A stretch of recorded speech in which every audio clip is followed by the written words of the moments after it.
Okay, Chef Joseph po ulit. Ngayon po, tuturo ko po sa inyo kung paano po kumuha ng karta identita step by step. Okay?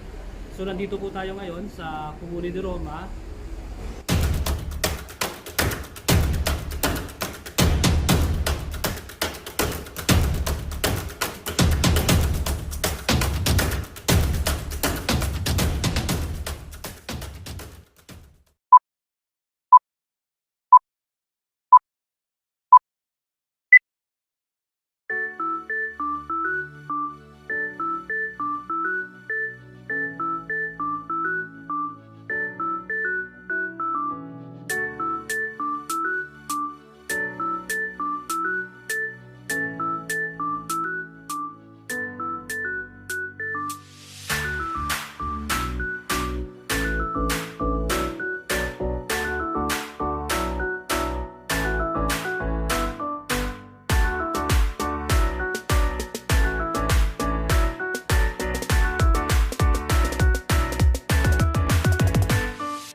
Okay, so tapos na po ako ng pagkuha po ng aking karta identita.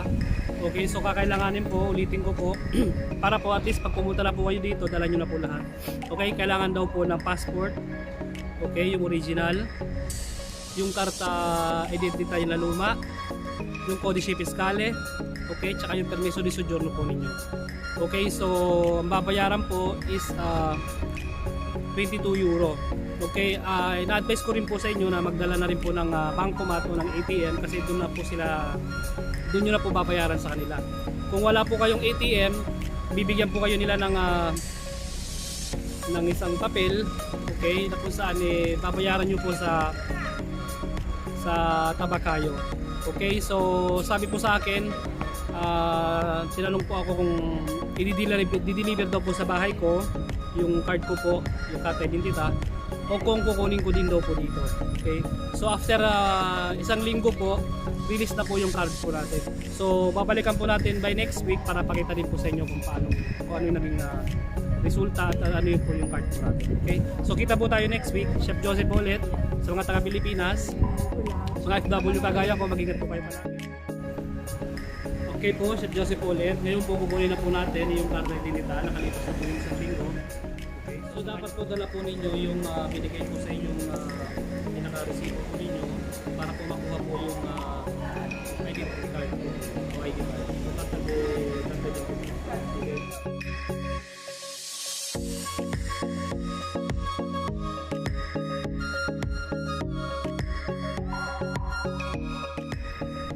Okay, so nakuha ko na po yung karta identita o ID card po natin. Buksan po natin. Mabilis na po, buti po walang pila. So yung dati po kasi malaking card po yung ID card po yung binibigay nila. Ngayon po kasi binago na po nila. Ito po kasi dati 6 euro lang yata yung presyo dati ng malaki. Ngayon po 22 euro na. So yan. Card po siya.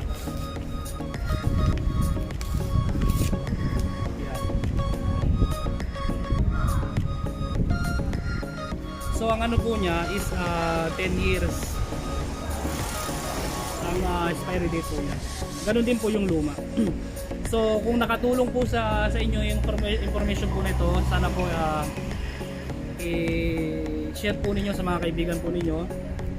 At kung may mga comments po kayo na gusto niyo pong itanong, i-comment nyo lang po sa ilalim. Okay? So hanggang sa susunod na video po, marami pong salamat sa mga taga Pilipinas, mga FW yung kagaya ko. Mag-ingat po kayo palagi and God bless.